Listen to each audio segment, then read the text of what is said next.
देश में आज से 3 नए आपराधिक कानून लागू हो गए हैं। इन 3 नए कानूनों के लागू होने से भारत की आपराधिक न्याय प्रणाली में कई बदलाव आने के आसार हैं। इसके साथ ही औपनिवेशिक युग के 3 पुराने कानून समाप्त हो गए।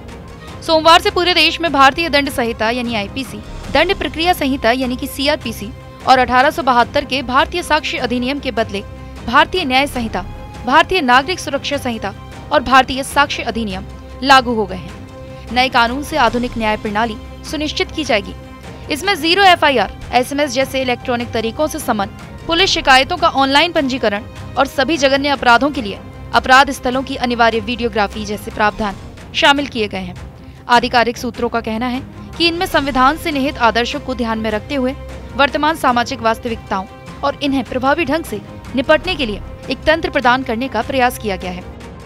अब आपको 10 पॉइंट्स के जरिए बताते हैं कि क्या बदलाव हुआ है। आपराधिक मामले का फैसला सुनवाई समाप्त होने के 45 दिनों के अंदर सुनाया जाना चाहिए। पहली सुनवाई के 60 दिनों के अंदर आरोप तय करने का प्रावधान है।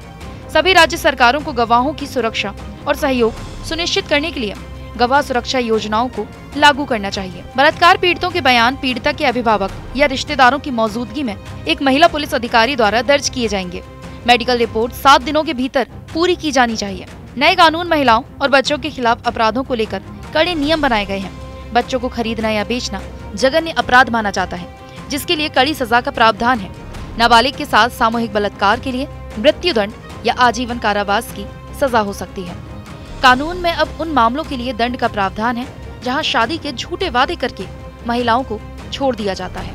महिलाओं के खिलाफ अपराध होने पर पीड़ितों को 90 दिन के अंदर नियमित अपडेट हासिल करने और पीड़ितों को मुफ्त प्राथमिक उपचार या चिकित्सा उपचार प्रदान करना जरूरी है। आरोपी और पीड़ित दोनों को 14 दिन के भीतर एफआईआर, पुलिस रिपोर्ट, चार्जशीट बयान, कबूलनामे और अन्य दस्तावेजों की प्रतियां प्राप्त करने का अधिकार है। अब घटनाओं की रिपोर्ट इलेक्ट्रॉनिक संचार के माध्यम से की जा सकती है, जिससे पुलिस स्टेशन जाने की जरूरत समाप्त हो जाएगी।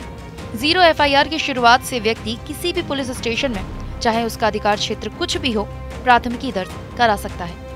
गिरफ्तार व्यक्ति को अपनी स्थिति के बारे में अपनी पसंद के व्यक्ति को सूचित करने का अधिकार है, ताकि उसे तत्काल सहायता मिल सके। गिरफ्तारी का विवरण पुलिस थानों और जिला मुख्यालयों में प्रमुखता से प्रदर्शित किया जाएगा, ताकि परिवार और मित्र आसानी से इसे देख सके। अब गंभीर अपराधों के लिए फॉरेंसिक विशेषज्ञों का घटना स्थल पर जाना और साक्ष्य एकत्र करना अनिवार्य है। लिंग की परिभाषा में अब ट्रांसजेंडर लोग भी शामिल किए गए हैं, जो समानता को बढ़ावा देता है। महिलाओं के खिलाफ कुछ अपराधों के लिए पीड़िता के बयान को यथासंभव महिला मजिस्ट्रेट द्वारा दर्ज किया जाना चाहिए। यदि उपलब्ध न हो तो पुरुष मजिस्ट्रेट को महिला की उपस्थिति में बयान दर्ज करना चाहिए। बलात्कार के संबंधित बयान ऑडियो, वीडियो माध्यम से दर्ज किए जाने चाहिए, जिससे पारदर्शिता सुनिश्चित हो और पीड़िता को सुरक्षा मिले। इन नियमों को लेकर मुख्यमंत्री डॉक्टर मोहन यादव ने चर्चा करते हुए कहा कि प्रधानमंत्री नरेंद्र मोदी के नेतृत्व में ये तीनों कानून पूरे देशवासियों के जीवन में अंगीकार होंगे, उससे सुविधा मिलेगी। पूरे देश के लिए और मध्य प्रदेश के लिए एक विशेष दिन रहने वाला है। अंग्रेजों के ज़माने से चले आए आईपीसी अर्थात भारतीय दंड संहिता, भारतीय साक्ष्य अधिनियम, सीआरपीसी, ये सारे नियम बदलते हुए नए प्रकार के कानून लागू होने वाले हैं। इन कानूनों के माध्यम से, जैसे उदाहरण के लिए, अब अपराध दंड संहिता के बजाय न्याय संहिता की बात की जाएगी, अर्थात न्याय के आधार पर हमारी व्यवस्था चलना चाहिए।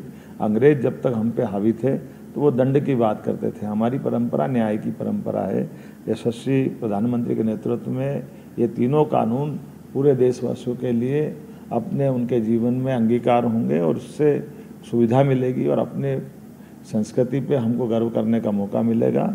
मैं उम्मीद करता हूँ आपके माध्यम से पूरे प्रदेश में जो अभियान चलेगा, इस व्यवस्था के लिए खासकर थानों के अंदर सभी प्रकार के प्रशिक्षण के कार्यक्रम चलाए गए और जनता को जागृति के लिए भी हमारे बाकी अधिकारियों के साथ मिलकर के अभियान चलाने के निर्देश जारी किए गए हैं। उम्मीद करता हूं कि इसका लाभ सब मिल उठाएंगे। मेरी अपनी ओर से यशस्वी प्रधानमंत्री के इस अभियान के लिए मैं सराहना भी करता हूं और उम्मीद करता हूं कि अक्षर से हमारी सरकार इसका पालन करेगी।